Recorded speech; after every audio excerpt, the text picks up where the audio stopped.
On the right side of you. On the right side of Christina.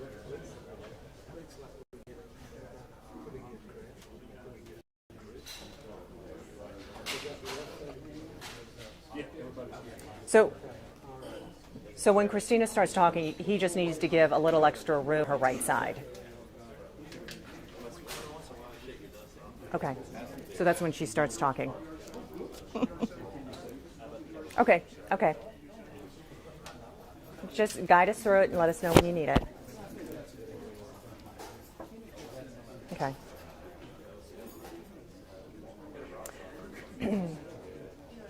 I'm waiting for a signal from the digital team. This may be a very short interview. Okay. All right. Okay. Less is more.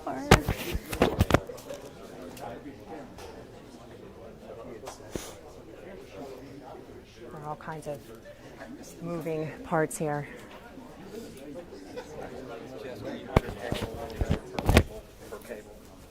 Oh. I'm just going to suggest there That's you fine. go.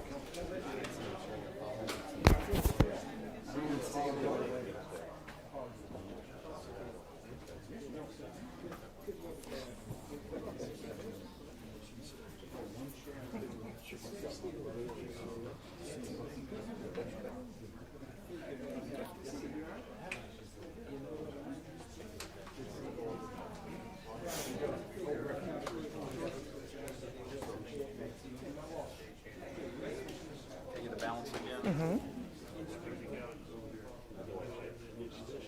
Got it. Okay. All right. So I'm getting the signal that we are good to go on our website where we are streaming live from the St. Johns County Courthouse. Good afternoon, everyone. I'm Jessica Clark, and we are here for a press conference from the State Attorney's Office to hear the very latest in the case involving Aiden Fucci, a 14-year-old who we now know has been charged with first-degree murder. And joining me now is a former prosecutor here in the 7th Circuit, Christina Opsahl. Thank you so much. You're in private practice now. Thank you. I am. Okay, so you've been able to look through some of the paperwork. We now know he's been charged as an adult first-degree murder. Correct. What do you think? Well, in order for a juvenile to be charged with a life felony or any felony punishable by death, it must come from grand jury indictment. The state attorney's office cannot charge that on their own. So looking through the paperwork, grand jury came back with a true bill indicting Aiden Fucci with first-degree murder. From here, the jurisdiction leaves juvenile court and has now been transferred to felony court, where he will be treated as an adult in all aspects up and through trial of the case, except for sentencing. When we get to sentencing, there are a few different rules and procedures for juveniles in order for them to be sentenced for life in prison. Okay, and what are those? Well, if he's convicted as charged of first-degree murder, then the court shall sentence him to life in prison if he meets certain criteria that has to be done in a separate sentencing But he hearing. cannot receive the death penalty Correct. because of his age. Correct. Juveniles in in Florida cannot receive the death penalty. Okay, so this most severe penalty that Fucci now faces is life in prison without parole. Right? Well, juveniles, Almost. Okay. Florida, life means life, natural life, without parole. However, over the course of the last 20 years or so, the law has changed a little bit to where I'm going to juveniles... stop you real quickly here because it sounds like the press conference is very close to getting started. And of course, we want to hear what's being said. RJ Larissa has taken the stand. He is the state attorney here for the 7th Circuit. And so we're going to stop and pay attention to what's going on back here.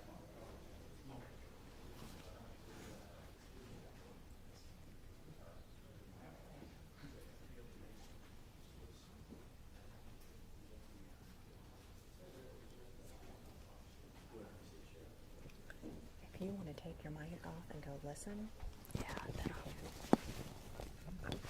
to stay. That's fine. I got it. Thank you.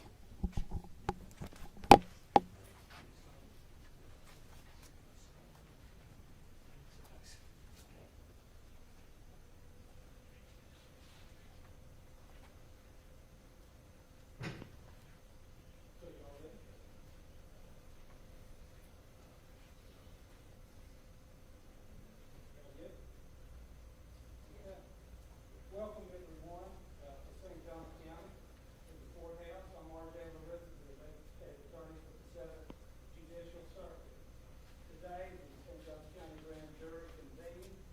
issued an indictment against Aiden Fucci for first-degree murder involving our victim, Tristan Bailey. Once the grand jury had done the indictment, we did a transfer order, which I believe some of the folks in the media had already gotten a hold of, transferring the case from juvenile court to adult court. The indictment is the triggering document which signals and executes the move into the adult court system. So Aiden Fucci will be tried as an adult in St. Johns County for first-degree murder. Now, Aiden was initially charged with second-degree murder. The indictment is for first-degree premeditated murder.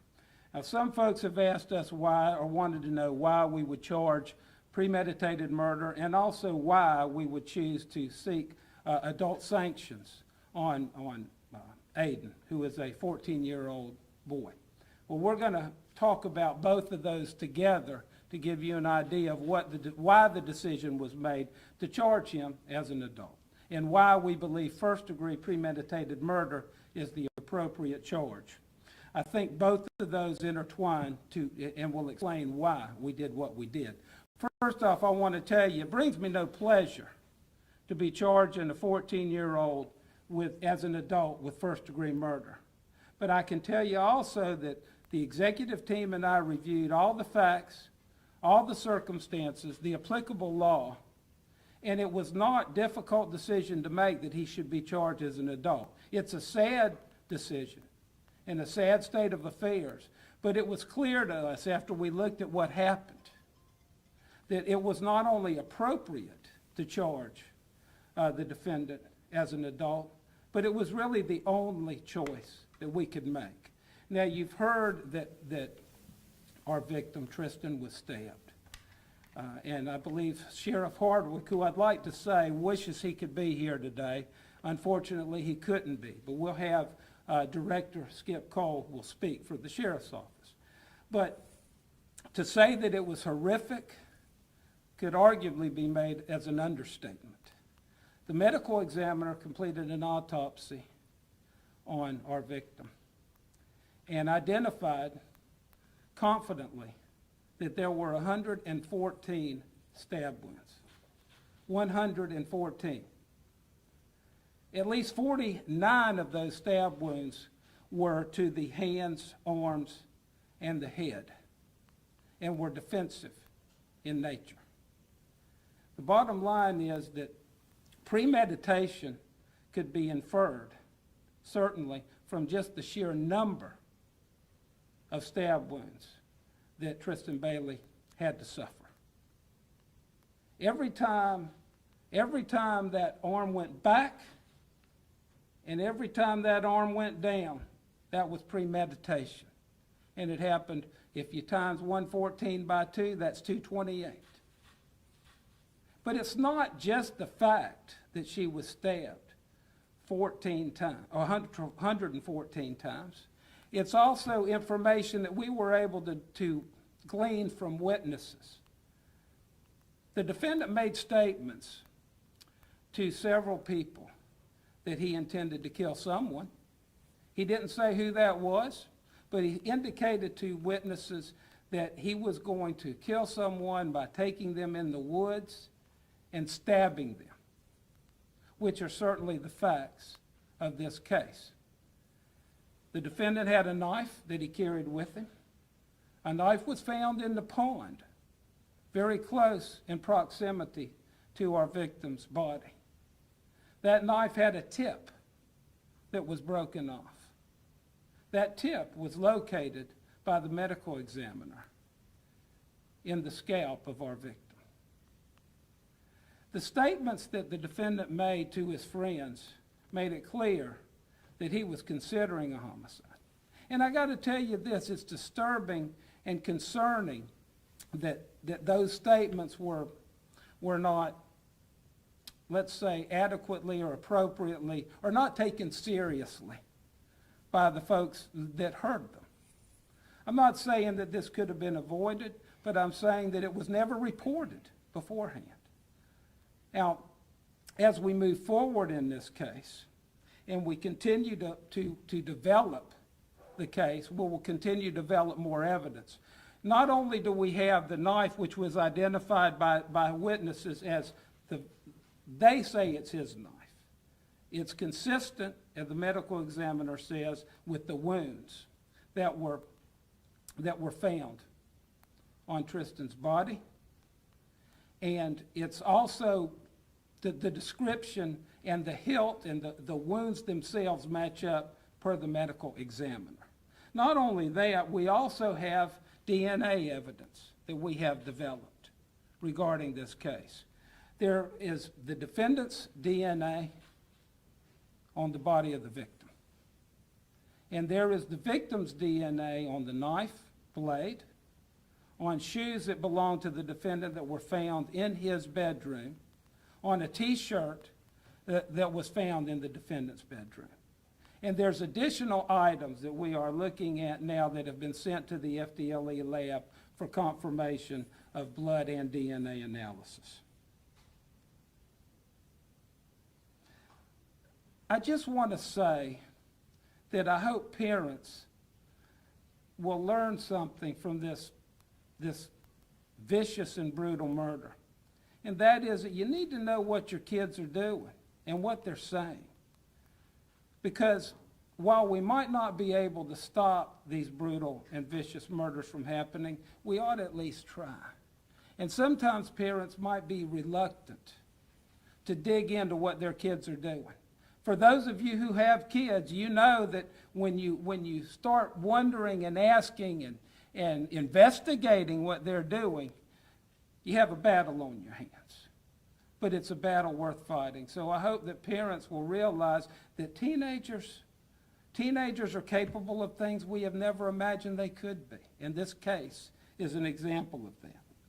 What I'd like to do now is invite Director Skip Cole, the Director of Criminal Investigations for the St. Johns County Sheriff's Office, to say a few words. Thank you. Wow, it's difficult to hear all that. Okay, my name's Howard Cole. I'm the Director of the Criminal Investigations Division. I'm here today representing Sheriff Hardwick and all the men and women of the St. Johns County Sheriff's Office. To begin, we fully support the grand jury indictment, which we all know represents only the first step in this very long and difficult process. We remain confident in the strength and thoroughness of our investigation, and we will be fully prepared to present all the facts and evidence to a jury at the appropriate time. We'd also like to thank State Attorney R.J. Larizza and his team for their partnership during this case. From day one, our teams worked side by side, furthering the investigation and preparing this case for grand jury.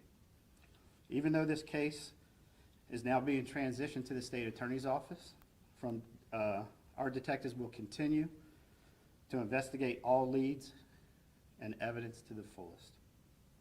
In conclusion, we extend our continued thoughts and prayers to the Bailey family. We want the Bailey family to know that they are not alone, and we will stand with them through this entire process until justice and accountability is served. Thank you. Now I'd like to invite up Matt Walsh, who was the Assistant Special Agent in charge of the Jacksonville region of Florida Department of Law Enforcement. Matt. Thank you, sir. Thank you. I'm FDLE Jacksonville Assistant Special Agent in charge, Matt Walsh. When a child goes missing or is in danger, time is critical. These are the most urgent cases in law enforcement, and we do everything we can to bring that child home safely. But sometimes, as heart-wrenching as it is, and despite our very best efforts, it isn't always possible. In these cases, we search for answers. Answers for the family and for the community. I'm so appreciative of our FDLE team and our law enforcement partners at St. John Sheriff's Office and here at the State Attorney's Office, Mr. Larizza's office, who dedicate themselves to this case and other cases around this community. Our forensic section had a very big role in this case. They worked tirelessly around the clock, overnight, to develop the DNA evidence Mr. Larizza has spoken about. Our agents have assisted in investigative support as much as we can, as much as needed by the St. John Sheriff's Office. And we continue that support to you in the Sheriff's Office. Our Missing Endangered Persons Information Clearinghouse, MEPIC, moved quickly to both issue a missing child alert for Tristan and has been invaluable in providing analytical assistance in this investigation. And FDLE will continue to offer any support we can in this investigation and to our community in working through this tragedy. Thank you.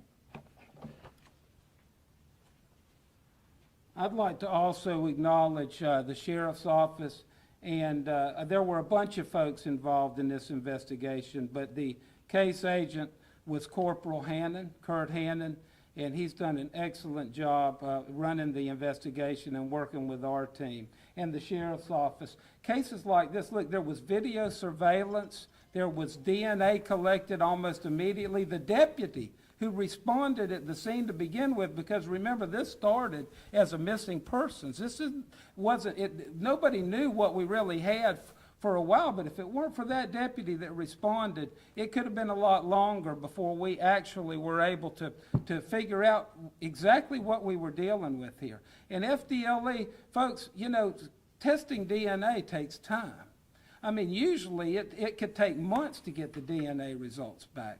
But FDLE stepped up and said, we will process this evidence immediately for you. And I can't thank Matt and his crew enough, the folks at the lab, for doing that. I mean, it truly made a difference in how quickly we could get this investigation over.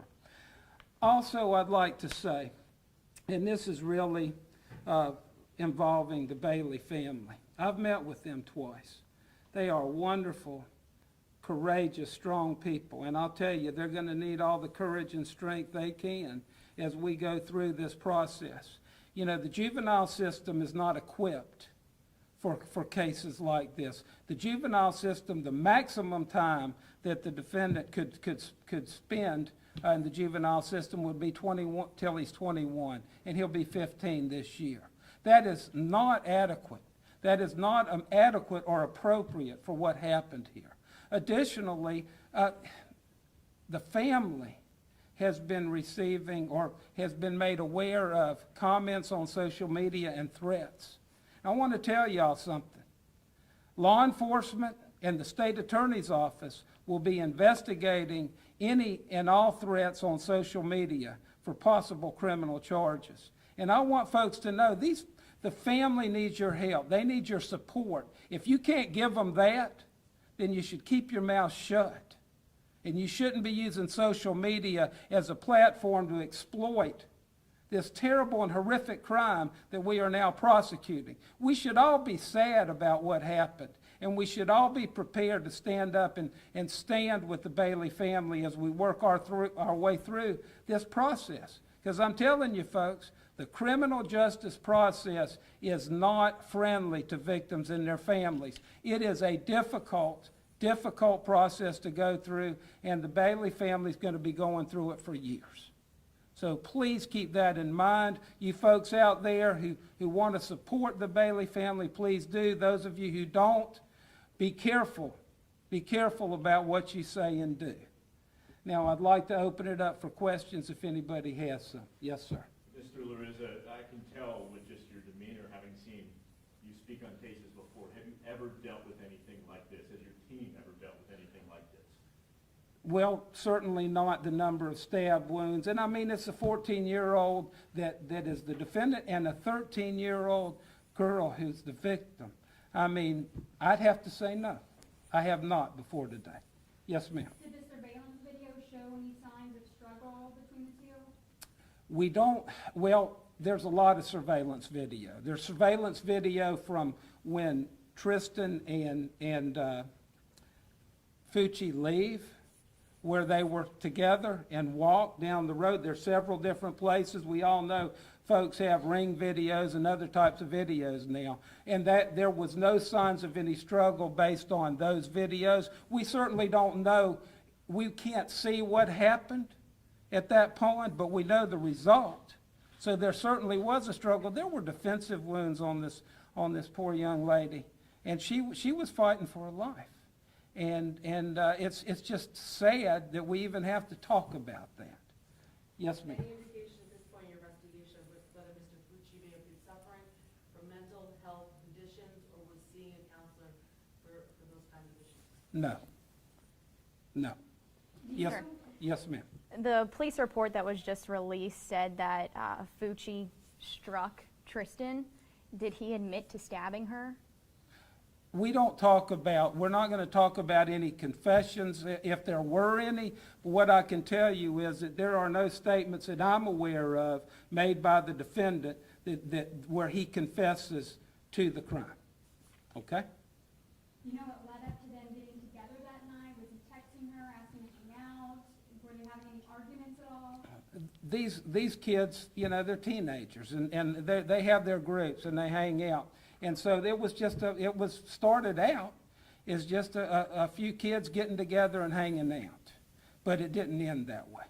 Yes, sir. Sir, was this a thrill kill? Was it sexual in nature? I mean, there's so many theories out there. Has your office and have detectives with St. Johns County and FDLE found a motive here? We're still working and investigating this case, and those details I'm not prepared to discuss at this time. Yes, On the ma'am. heels of that, any signs of evidence of sexual assault in the autopsy? We're not going to discuss details of that at this time either.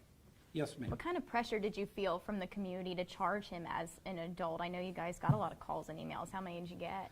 I don't know, and no, I didn't feel any pressure at all. This is my job, to make these decisions along with the executive team, and while we're sad and we certainly take no pleasure in it, this is our duty. And we looked at the facts, we looked at the law, and I got to tell you, and the circumstances of the offense, there was no other alternative. The juvenile system is geared for kids maybe with drug issues or that commit nonviolent crime. When you get kids that get to this level of violence, the time and the accountability is not there, and the programs it's just not there. The adult system is where this case belongs. Yes, ma'am. Was she tied up or restrained in any way? We don't have evidence of any of that. The investigation is ongoing, but no, we have no evidence of that. Yes, sir. What about the other teens? You obviously showed your disdain for their actions for having known about these homicidal statements that he made. Could they face any charges, any punishments, any kind of accountability here? Well, first off, I don't consider it disdain. Disappointment. Disappointment that they didn't talk to somebody. But of course, they're teenagers, and that may be something that you know that you could understand. I mean, I was a teenager once. I can still remember parts of that.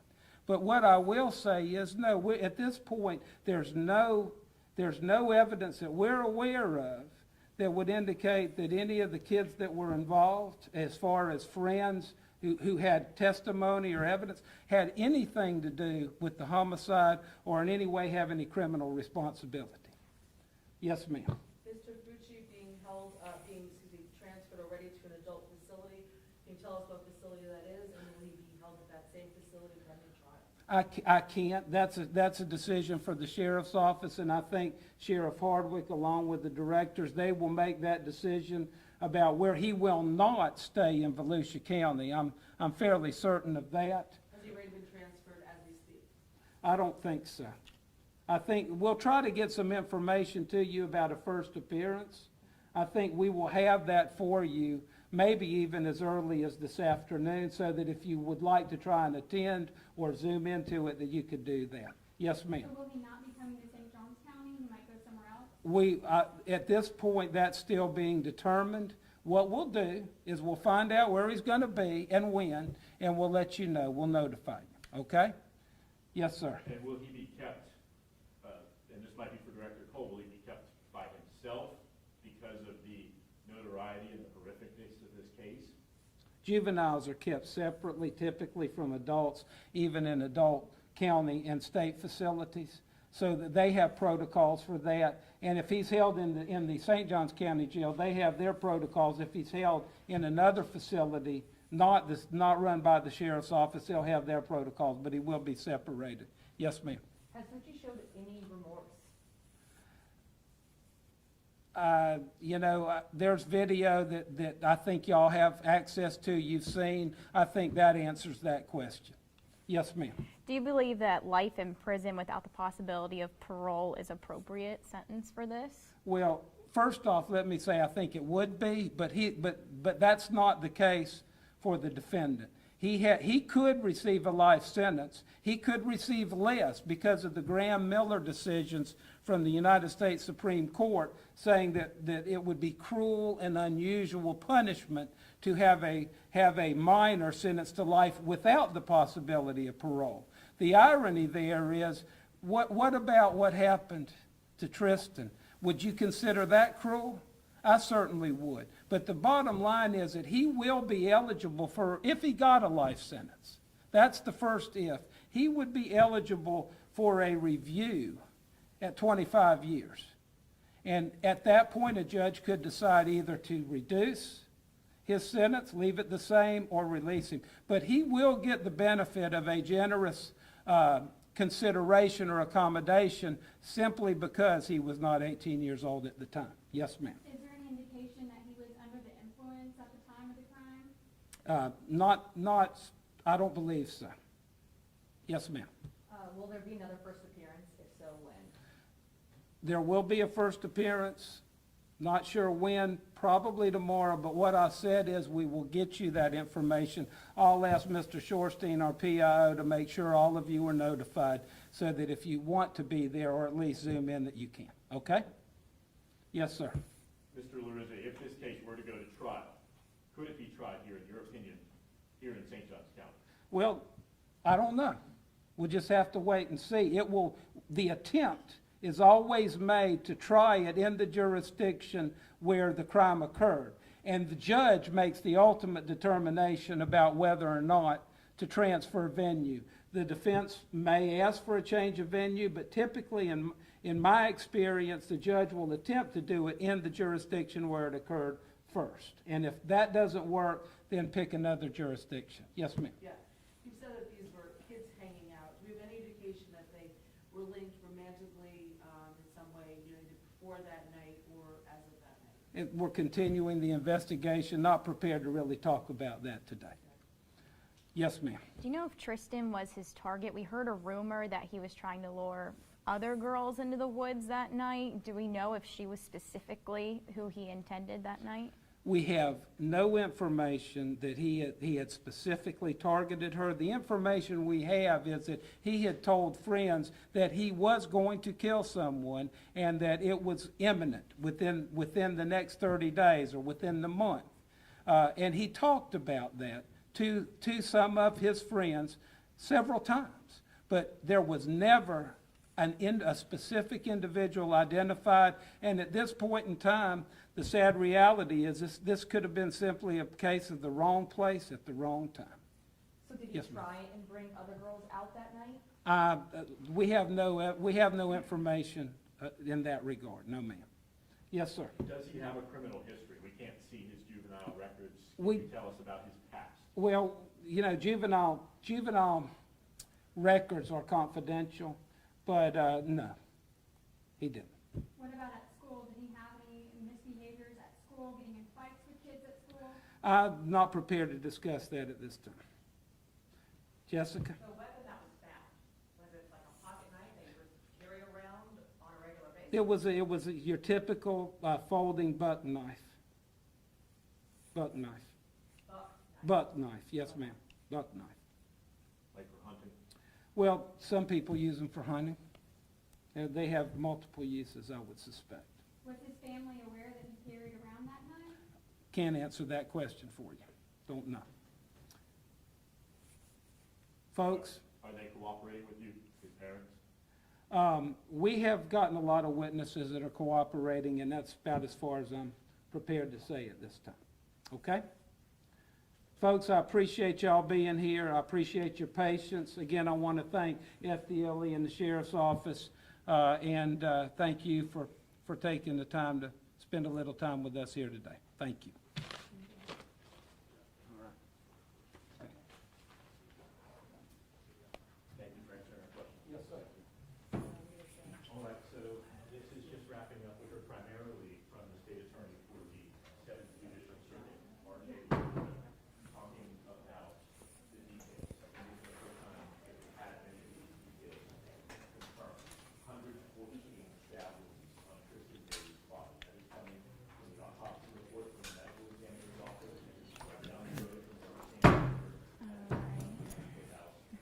How you doing?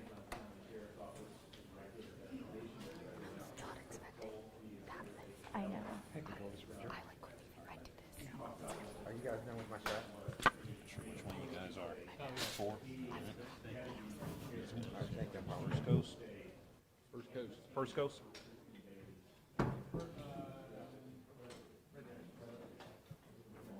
Thank you.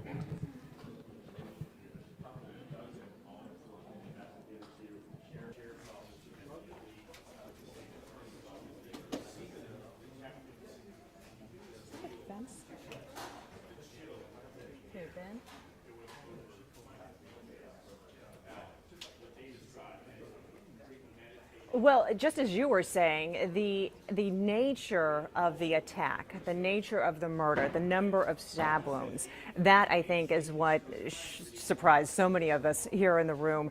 And only media in here, some attorneys, and various people from the judicial system in here. But still, that's a lot to hear. Joining me now is a former prosecutor with the 7th Circuit is Christina Opsahl. You're in private practice now. Correct. We learned a lot of information in that press conference.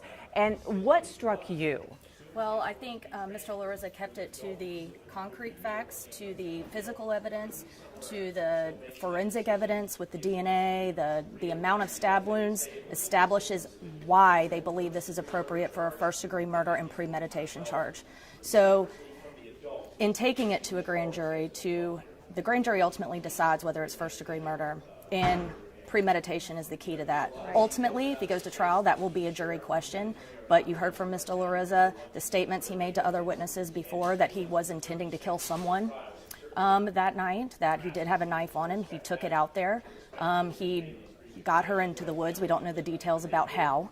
And then he stabbed her 114 times, the majority of those being defensive wounds on her arms, hands, and the tip of the blade is in her scalp. Her head. Yeah. So how, what we heard today was so compelling. How do you build a defense case?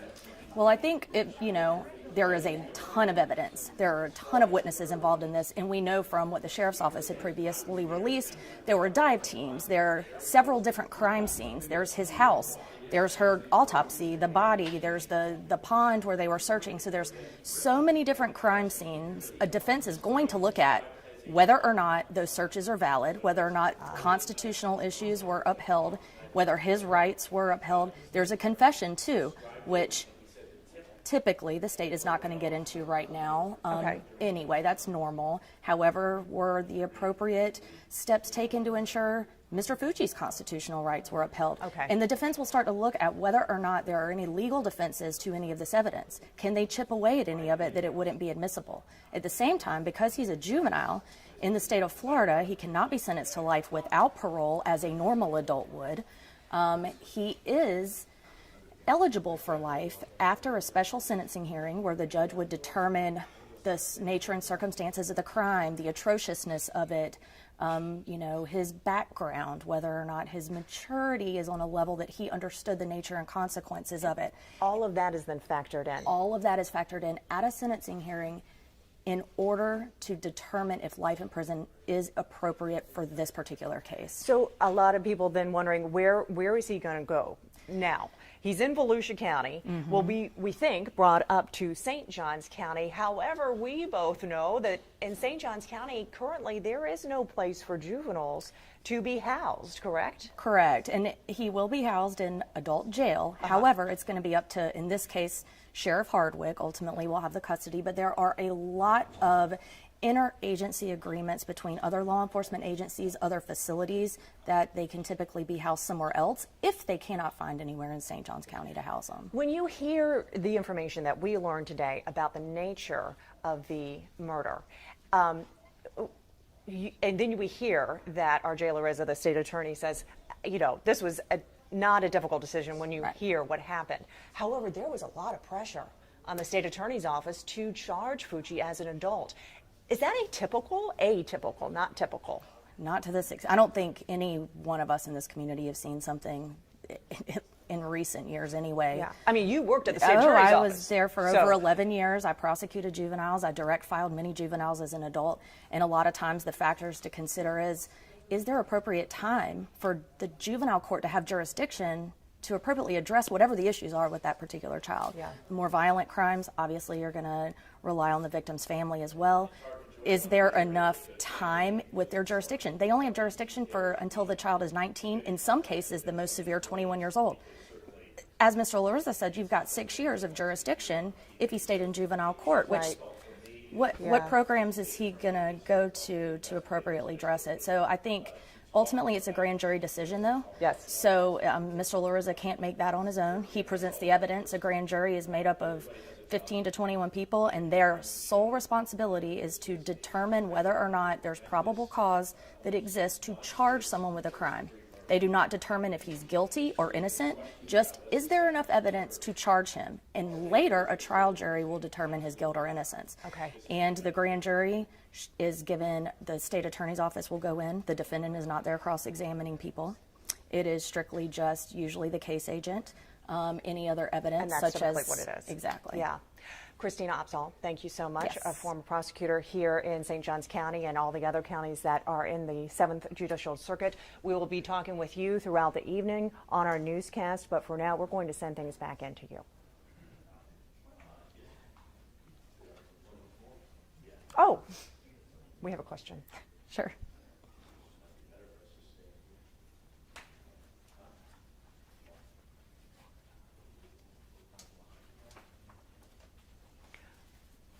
Okay, so Jeannie was just wondering, in the early stages of this case, we were hearing rumors of the possibility she was raped. And then RJ Larissa not really commenting on that. And Jeannie, as far as I know, he did not speak directly